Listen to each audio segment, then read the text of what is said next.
जय हिंद to all my respected aspirants on behalf of Gola classes. मैं आप सभी का स्वागत करता हूं। और जैसा कि आपको पता है, हमारा जो मेन डे सीरीज वाला चल रहा है, जिसमें मोस्टली आपको हर सब्जेक्ट से एक टॉपिक दिया जा रहा है जो बहुत इंपॉर्टेंट है, जिससे पूरे चांसेस हैं कि वो आपका क्वेश्चन आ सकता है। और हमारी हर फैकल्टी काफी रिसर्च करने के बाद आपको एक डेटा प्रोवाइड कर रही है और ये भी बता रही है कि कैसे आपने इंट्रो में क्या लिखना है, बॉडी में क्या लिखना है और कंक्लूजन क्या देना है। राइट, तो आइए आज का जो क्वेश्चन है वो देखते हैं कि क्वेश्चन क्या है। बहुत इंपॉर्टेंट क्वेश्चन है। क्वेश्चन देखते हैं कि डिस्कस द कंट्रोल। देखिए, ध्यान से देखिएगा, इसमें बहुत लोग गलती करते हैं और ये पूछा गया क्वेश्चन भी है एग्जाम में कि discuss the control that president, keyword है president, can exercise on the executive by virtue of his her discretionary power. यानी कि जो विवेकाधीन शक्ति होती है, डिस्क्रिशन मतलब होता है कि अपनी इच्छा से कोई कार्य करना। अब देखिए, इसमें सबसे पहले क्वेश्चन समझना पड़ता है, क्योंकि मोस्टली मैंने देखा है इस क्वेश्चन में यहाँ पर ये एग्जीक्यूटिव पढ़ के लोग, ज्यादातर जो एस्पिरेंट्स हैं वो समझते हैं कि इसमें राष्ट्रपति की केवल एग्जीक्यूटिव शक्तियों के बारे में ही बात करनी है। देखिए, क्वेश्चन ये नहीं है। क्वेश्चन ये है, एक एग्जीक्यूशन करने का मतलब होता है किसी कार्य को करना, उसे हम एग्जीक्यूशन कहते हैं। यहाँ पर एग्जीक्यूशन का मतलब ये है, यहाँ पर जो मेन मुद्दा है वो है डिस्क्रिशन पावर। यानी कि जो राष्ट्रपति है, क्या वो अपने विवेक से, अपने डिस्क्रिशन से कोई कार्य कर सकता है, ये प्रश्न है।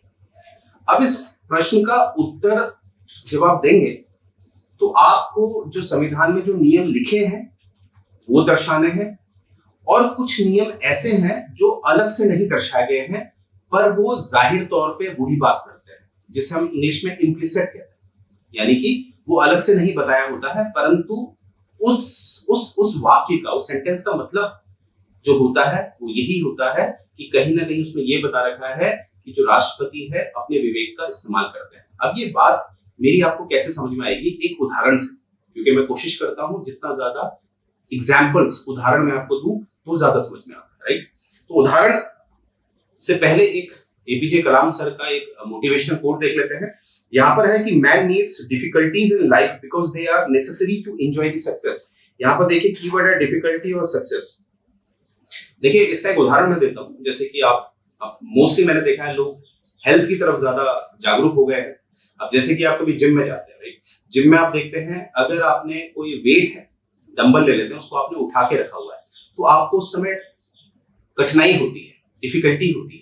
पर जब आपने वो डंबल उठा के रखा हुआ है तो तभी आपका ग्रोथ होता है। तो क्या सीखे हम?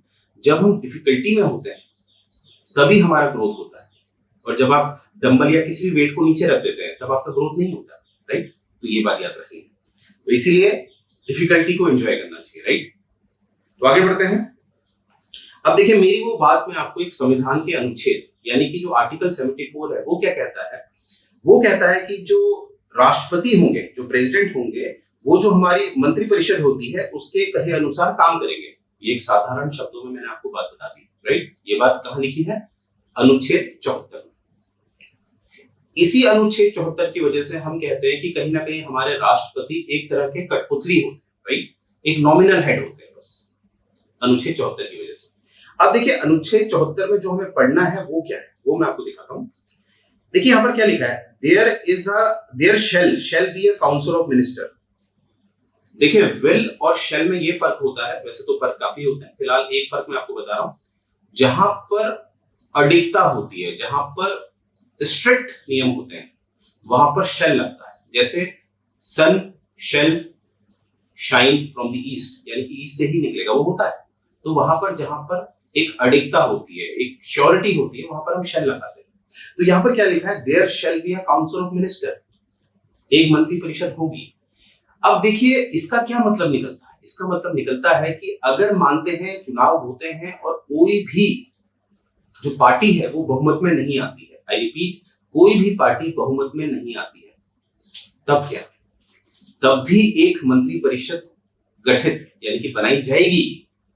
वो जिम्मेदारी होगी फिर राष्ट्रपति की। तो वहां पर राष्ट्रपति अपना विवेक का इस्तेमाल करते हैं। क्यों करते हैं? क्योंकि लिखा हुआ है there shall be a council of minister, एक मंत्रिपरिषद होगी, अनिवार्य है, शैल लगा हुआ है। तो देखिए यहाँ पर अलग से नहीं बता रखा कि नियम की अगर कोई बहुमत में नहीं आएगा तो वहां पर राष्ट्रपति किसी किसी को भी चुनेगा, इस तरह की बात नहीं बताई है। क्यों? क्योंकि ये ऑलरेडी इस लाइन से पता चल रही है ये बात। तो इसीलिए क्या होता है, संविधान समझने के लिए आपको उसका निचोड़ जो निकलता है वो भी हमें समझना होता है। This is the beauty of civil services, right. तो आइए आगे बढ़ते हैं। तो मुझे उम्मीद है ये बात आप समझ गए होंगे। कुछ नियम ऐसे होंगे जो अनुच्छेद में नहीं लिखे हैं, पर मैं आपको एक जो निचोड़ है उस आधार पर कुछ नियम बताऊंगा, और कुछ नियम तो डायरेक्ट हमारे कहां से निकलेंगे, संविधान से, राइट। तो आइए देखते हैं। तो देखिए इंट्रो में आपने क्या करना है, इंट्रो में आपने आर्टिकल 52 के बारे में लिख देना है, क्योंकि आर्टिकल 52 बात करता है राष्ट्रपति की, और शैल बी यानी कि पक्का होगा, there shall be a president. A लगा हुआ, आर्टिकल लगा है, डेफिनेट लगा है, तो आ मतलब एक राष्ट्रपति होगा, एक राष्ट्रपति होगा। ऐसा नहीं कि संसद कल विधेयक पारित करेगी अब से 2 राष्ट्रपति होंगे, नहीं, एक राष्ट्रपति होगा। ये मूल ढांचा है, कितना होगा, एक राष्ट्रपति। ये हमने इंट्रो में दिखा दिया। अब आगे हम देखेंगे कि आर्टिकल 74 के बारे में भी हमने बता दिया कि जो राष्ट्रपति है वो किसके कहे अनुसार काम करेगा, काउंसिल ऑफ मिनिस्टर के कहे अनुसार काम करेगा। अब ये जो बाध्यता है मंत्री परिषद की कि मंत्री परिषद के हिसाब से ही काम करेगा, ये बाध्यता यानी कि मैंडेटरी डाल दिया गया था 42वें संशोधन, जिसे आप मिनी कॉन्स्टिट्यूशन भी कहते हैं, जो इंदिरा गांधी जी लेके आई थी, क्योंकि इंदिरा गांधी जी के लिए कहा जाता है कि वो सत्ता को अपने पास रखना चाहती थी, राइट।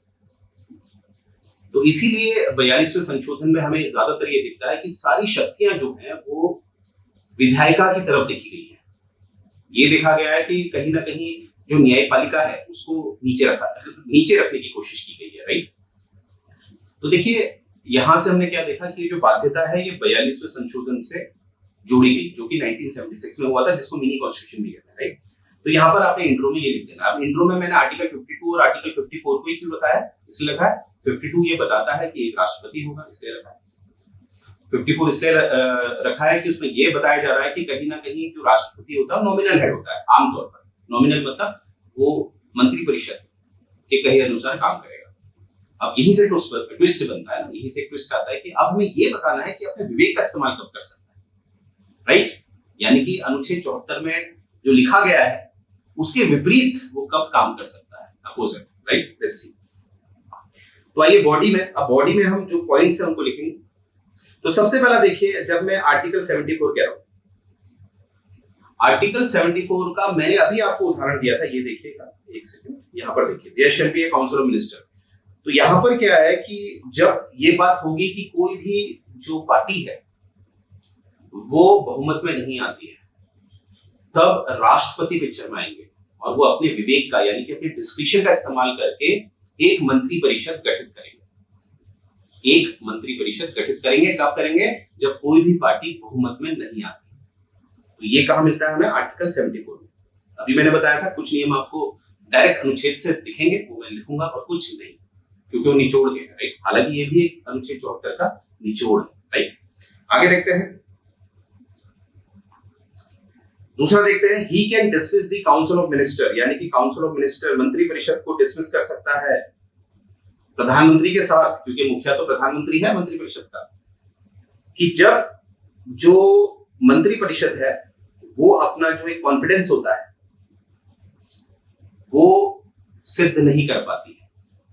तो मानते हैं मंत्री परिषद ने अपना जो बहुमत है वो सिद्ध नहीं कर पाई, तो क्या नियम है कि उन्हें निकलना ही होगा? नहीं, क्योंकि नियम क्या है, वही नियम बन गया। अगर बहुमत में सिद्ध नहीं कर पा रहे हैं तो यानी कि कोई भी पार्टी बहुमत में नहीं है, कोई भी पार्टी बहुमत में नहीं है। तो अनुच्छेद 74 में क्या लिखा है, there shall be a council of minister. फिर इस कॉन्फिडेंस वाले मुद्दे पे भी वही पहला वाला नियम लागू हो जाएगा, यानी कि यहां पर भी जो राष्ट्रपति है अपना विवेक का इस्तेमाल करेंगे, राइट। तो आगे बढ़ते हैं, तीसरा देखते हैं, आर्टिकल 78 अनुच्छेद 78 में साफ लिखा है कि राष्ट्रपति जब चाहे, आई रिपीट, राष्ट्रपति जब चाहे मंत्री परिषद से यानी कि सरकार से ये जवाब मांग सकते हैं कि क्या चल रहा है, कौन सा विधेयक आप ला रहे हैं, किस विधेयक में क्या कार्रवाई हो चुकी है, आपके क्या क्या एग्जीक्यूटिव एक्शंस आप ले रहे हैं, यानी कि एक ब्यौरा मांग सकते हैं कौन, राष्ट्रपति जब चाहे। तो ये भी एक राष्ट्रपति का डिस्क्रिशनरी पावर है। तो आर्टिकल 78 में ये बात लिखी है, राइट। देखिए ये क्यों दे रखा है, क्योंकि अच्छा गवर्नेंस तभी होता है जब क्रॉस चेक होता है। आई रिपीट, अच्छा गवर्नेंस तभी होता है जब क्रॉस चेक होता है। राष्ट्रपति जो है वो भी एक निर्वाचित सदस्य होते हैं, चाहे अप्रत्यक्ष रूप से होते हैं, इनडायरेक्ट वे में वो इलेक्ट होते हैं, परंतु इलेक्टेड बॉडी तो है, कहीं ना कहीं प्रतिनिधित्व तो है, इसीलिए उनको भी शक्ति दे रखी है। वो जिनको प्रत्यक्ष रूप से चुना गया है उनको क्रॉस चेक कर सकते हैं, जिससे कि एक अच्छा गवर्नेंस मेंटेन की जाए। राइट, आगे देखते हैं वीटो पावर। अब जैसे मैंने कहा था मीन्स राइटिंग में बहुत से लोग मैंने देखा इसमें आंसर राइटिंग करते समय वीटो पावर को नहीं लिखते हैं। वो कहते हैं नहीं ये तो लेजिस्लेटिव फंक्शन है, पूछा तो एग्जीक्यूटिव फंक्शन है। नहीं, पूछा ये गया है कि डिस्क्रिशन पावर क्या है, कहां कहां विवेक का इस्तेमाल कर सकते हैं। तो राष्ट्रपति, ये जो विधायिका शक्ति है राष्ट्रपति की, वीटो पावर है, जो आर्टिकल 1111 में जो हस्ताक्षर वाली बात है राष्ट्रपति के, वो जो है वहां पर भी अपने विवेक का इस्तेमाल कर सकते हैं। जैसे कि इसका एक लेक्चर मैंने ऑलरेडी अपलोड किया है, आई थिंक 2-3 दिन पहले, आप देख सकते हैं। फिर भी मैं बता दूं कि भारत में राष्ट्रपति के पास 3 वीटो पावर होती है। एब्सोल्यूट होती है जिसमें वो रोक लगा सकते हैं, सस्पेंसिव होती है जिसमें वो वापस भेज सकते हैं, और एक लास्ट में पॉकेट होती है जिसको अपनी जेब में, यानी कि उसमें न्यूट्रल हो जाते हैं, ना वो हाँ कहते हैं ना कहते हैं। तो ऐसी जो शक्ति है, डिस्क्रिशन जो है वो राष्ट्रपति का होता है कि वो किस वीटो का इस्तेमाल करना चाहते हैं। तो यहां पर भी जो अनुच्छेद 111 है, जो हस्ताक्षर है, जो वीटो की बात करता है, वो भी एक डिस्क्रिशनरी पावर है। राइट, आगे देखते हैं जॉइंट सिटिंग 108। देखिए जॉइंट सिटिंग में भी राष्ट्रपति का ही वर्चस्व आता है। संविधान में ये कहीं पर नहीं लिखा है कि 108 के लिए राष्ट्रपति बाध्य होंगे, कि उनको बाध्य किया जाएगा, कि अनुच्छेद 74 में तो लिखा है कि जो भी मंत्रिपरिषद कहेगी वो राष्ट्रपति को करना पड़ेगा। परंतु जब हम 108 को पढ़ते हैं, जो बात करता है संयुक्त बैठक की, यानी कि जॉइंट सिटिंग की, वहां पर कभी ये नहीं लिखा है, कहीं पर भी ये नहीं लिखा है कि राष्ट्रपति बाध्य होंगे। तो हम इसका क्या निचोड़ निकालेंगे? हम ये निचोड़ निकालेंगे कि जो जॉइंट सिटिंग होती है वो भी राष्ट्रपति के विवेक पर निर्भर करती है। और जॉइंट सिटिंग में हमेशा याद रखिएगा, इसका जो आह्वान है, इसको जो बुलाते हैं वो राष्ट्रपति बुलाते हैं, परंतु इसकी अध्यक्षता जो है वो राष्ट्रपति नहीं करते हैं। क्यों नहीं करते हैं? क्योंकि राष्ट्रपति एक सांसद नहीं होते हैं, क्योंकि ये संयुक्त बैठक जो है ये एक सांसदों की बैठक है, तो यहाँ का जो अध्यक्ष है वो भी सांसद होना चाहिए। इसीलिए इस बैठक में जो अध्यक्षता करते हैं वो स्पीकर साहब करते हैं। राइट, तो ये बात याद रखेंगे। 6 देखते हैं रिकंसिडरेशन। अब देखिए, अगर मैं बात करूं अनुच्छेद 74 की, जैसे कि मैंने आपको यहाँ पढ़ाया है, अनुच्छेद 74 का ये जो दूसरा पैराग्राफ है, ये वाला दूसरा पैराग्राफ जोड़ा गया है 44वें संशोधन से। 44वां संशोधन कब हुआ था? इमरजेंसी के बाद, 1978। और ये भी कहा जाता है कि जो भी गलतियां 42वें संशोधन ने की थी, वो गलतियां काफी हद तक सुधारी गई 44वें यानी कि 44th कॉन्स्टिट्यूशनल अमेंडमेंट द्वारा। अब इसमें जो आपने देखा होगा 42वें संशोधन से ये जो बात जोड़ी गई थी कि राष्ट्रपति बाध्य होंगे जो मंत्रिपरिषद कहेगी, तो यानी कि जो उसके मुखिया है प्रधानमंत्री, जो कहेंगे राष्ट्रपति वो करेंगे। परंतु यहीं पर एक एंटी बात बोली गई है, एक काउंटर किया गया है 44वें संशोधन द्वारा। जो सेकंड पैरा है, एक बार इसको रिमूव कर लेते हैं, आपको कंफ्यूजन ना हो। जो सेकंड पैरा है ये 44वें संशोधन से जोड़ा गया है।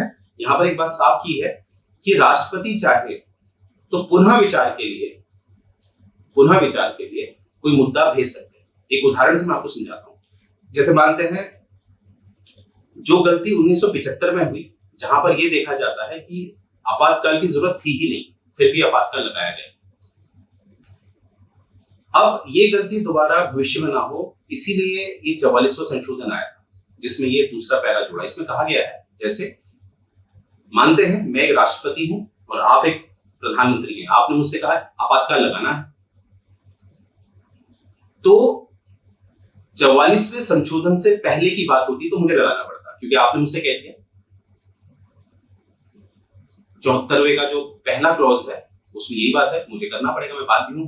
परंतु 44वें संशोधन से अब मेरे पास एक शक्ति आ गई है कि मैं आपातकाल, अगर मुझे लगता है, अगर विवेक का इस्तेमाल करूंगा मैं एज एन प्रेसिडेंट, मुझे लगता है कि आपातकाल की जरूरत नहीं है, तो आप एक काम करिए, मैं उनसे कहूंगा, आपसे मतलब एज अ प्रधानमंत्री आपसे कहूंगा कि आप एक काम करिए, पूरा मंत्रिपरिषद जो है उसका लिखित लाइए, तभी मैं आपातकाल घोषित करूंगा। तो ये जो पुनः विचार का जो एक मुद्दा है जो 44वें संशोधन से जुड़ा गया है, ये कहीं ना कहीं राष्ट्रपति को एक विवेक की शक्ति देता है। तो ओवरऑल हम इसका निचोड़ क्या निकालते हैं, 1978 से 44वां संशोधन जब हुआ तब से अनुच्छेद 74 में राष्ट्रपति का एक विवेक यानी कि डिस्क्रिशनरी पावर जोड़ दी गई है 44वें संशोधन से। देखिए ये खूबसूरती होती है पढ़ने की, डेप्थ में ऐसा ही लिखना है आपने, तभी आपका एक टॉप रैंक आता है, राइट। आगे बढ़ते हैं। तो ये बात मैंने आपको बता दी है, ये ऑलरेडी V2 भी मैंने बता दिया है, जॉइंट सिटिंग भी हमने देख लिया है, ये भी देख लिया रिकंसिडरेशन, ठीक है, 44वां संशोधन से जुड़ा गया है। नेक्स्ट हम देखते हैं, if the council of minister is not having a confidence then, अब देखिए आप कहेंगे सर कॉन्फिडेंस वाली बात तो हमने पहले ही बता दी है कि अगर नहीं होगा तो वहां पर भी किसका काम करेगा, विवेक का। मतलब फिर किसी भी पार्टी को जो राष्ट्रपति चाहते हैं उसको एक अस्थायी रूप से यानी कि टेम्परेरी बेस में सरकार बनाने की अनुमति दे सकते हैं राष्ट्रपति। पर यहाँ पर जो बात है वो चाहे आधार एक है परंतु इसका जो परिणाम है वो अलग अलग है। यहाँ पर बात है डिसोल्यूशन ऑफ लोकसभा की। अब देखिए मानते हैं राष्ट्रपति के पास दो विकल्प हैं। यहाँ पर मानते हैं किसी जो सरकार है उसने अपना जो कॉन्फिडेंस है वो खो दिया है, तो देखिए राष्ट्रपति के दो विकल्प हैं। पहला वाला विकल्प हम डिस्कस कर चुके हैं, अब वो अपने डिस्क्रिप्शन का इस्तेमाल करके क्या करेंगे, किसी और को, कोई और पार्टी को क्या कहेंगे, आप सरकार चलाओ। अब दूसरे में यह है कि राष्ट्रपति चाहते हैं कि अब एक काम करते हैं, लोकसभा को भंग कर देते हैं, डिसॉल्व कर देते हैं, तो ये भी राष्ट्रपति कर सकते हैं। तो यहाँ पर बात की है डिसोल्यूशन ऑफ लोकसभा, ये भी किस पे है निर्भर। ऐसी स्थिति में जब कॉन्फिडेंस खो देती है सरकार तो किस पे निर्भर है, डिसोल्यूशन ऑफ लोकसभा, राष्ट्रपति पे। तो ये भी इनका एक विवेक का भाग है, राइट। तो देखिए इतने पॉइंट मैंने आपको बताया है। इंट्रोडक्शन में मैंने बताया 52 और 54 को मेंशन कर दीजिएगा। 54 के बारे में मैंने आपको 42वां संशोधन बताया जिसमें हमने देखा कि विधायिका को ज्यादा शक्तिशाली बनाया गया है। फिर हमने 44वां संशोधन देखा जिसमें हमें लिखता है कि राष्ट्रपति को एक डिस्क्रिशनरी पावर दी गई है। फिर ये जितने भी पॉइंट मैंने बताए हैं आपको ये मेंशन कर देना, राइट। तो देखिए बहुत आसान है, इसको इजीली आप मार्क्स इसमें अच्छा स्कोर कर सकते हैं क्योंकि क्वेश्चन बहुत जगह पूछा जाता है, राइट। तो देखिए ये जो टी और एटीओ है आपको पता है अब नजदीकी है, तो उसमें 3 पेपर आने हैं आपके। तो देखिए उस बिहाफ में हमारे पास इंडिविजुअली हर पेपर की एक टेस्ट सीरीज है जिसको आप इंडिविजुअली अगर परचेस करना चाहते हैं तो it will cost you only 2999। पर अगर आप तीनों को साथ परचेस करते हैं, और पर्सनली आई रिकमेंड दिस कि आप पर्सनली आई एम सेइंग कि आप तीनों को लीजिए क्योंकि तैयारी तीनों में होनी चाहिए, राइट। तो it will cost you only 7999, जो कि अगर आप टोटल करेंगे तो अगर एक लेंगे तो लगभग 9000 के आसपास जा रहा है। तो इसमें आपका कहीं ना कहीं अच्छा खासा डिस्काउंट आपको मिल जा रहा है। प्लस इसमें आपको जो गवर्नमेंट अकाउंट चैप्टर है 1 to 8 डिस्कशन वो किया जा रहा है हिंदी इंग्लिश दोनों में, राइट, क्योंकि मोस्टली एस्पिरेंट इसी में घबरा रहे हैं। नेक्स्ट इसमें आपको जो भी स्टडी मटेरियल है जो हमारी टीम ने बनाया है वो आप तक शेयर किया जाता है क्योंकि आपके पास इतना समय नहीं है, राइट। तो एक स्मार्ट वे में आपने चलना है। केवल 7999 देके आपने पूरी अपनी जो स्टडी है वो बेहतर बनानी है, राइट। और देखिए एक कॉस्ट इफेक्टिव प्लान भी हमारे पास जिसमें आपको टेस्ट सीरीज नहीं मिलेंगी, केवल आपको प्रीमियम लेक्चर्स जो हमारे हैं वो मिलेंगे और साथ में स्टडी मटेरियल्स मिलेंगे। वो मिलेगा आपको केवल 2999 ओनली, राइट। ये आप ले सकते हैं। और देखिए आपको पता है आपका जो एटीओ टीओ का पेपर है वो मेंस बेस है, उसमें आपको लिखना है, डिस्क्रिप्टिव है। तो देखिए जब तक आप मेंस नहीं लिखेंगे तो ट्रस्ट में आपका मेंस राइटिंग अच्छा हो ही नहीं सकता, चाहे आपके कॉन्सेप्ट कितने भी अच्छे हैं, क्योंकि मेंस राइटिंग एक स्किल है और स्किल तभी आती है जब आप उसमें प्रैक्टिस करते हैं। It's simple. तो देखिए ये मोहित राठी जी की कॉपी है। इस तरह से गोयला क्लासेस में आपकी कॉपी चेक होती है, आप देख पा रहे हैं मार्क्स मिले हुए हैं। और देखिए कहीं ना कहीं आज इनका जो सिलेक्शन हो चुका है AETO, तो अगला जो फोटो है मुझे आपकी चाहिए, राइट। तो ये बात याद रखेंगे, ये है मेंस राइटिंग, इस तरह से कॉपी चेक होती है। यहाँ पर आप देखेंगे एक एक वर्ड की जो स्पेलिंग है उस पर भी हम ध्यान देते हैं, तो आपको आपकी जो एग्जैक्ट लेवल है वो आप तक पहुंचाया जाता है। और देखिए ये हमारा टेलीग्राम चैनल है, इससे आप ज्वाइन करिए क्योंकि इसमें डेली अपडेट्स आपको मिलते हैं, इंपॉर्टेंट इन्फॉर्मेशन आपको दी जाती है जिससे कि आप अपनी तैयारी को अप टू डेट रख पाए, राइट। तो मुझे उम्मीद है आज का जो लेक्चर आपको पसंद आया होगा, काफी कॉन्सेप्ट बेस्ड था, कोशिश करी मैंने इसको आसान बनाने की। तो यहीं से मैं अपना ये लेक्चर एंड करने जा रहा हूँ। जय हिंद।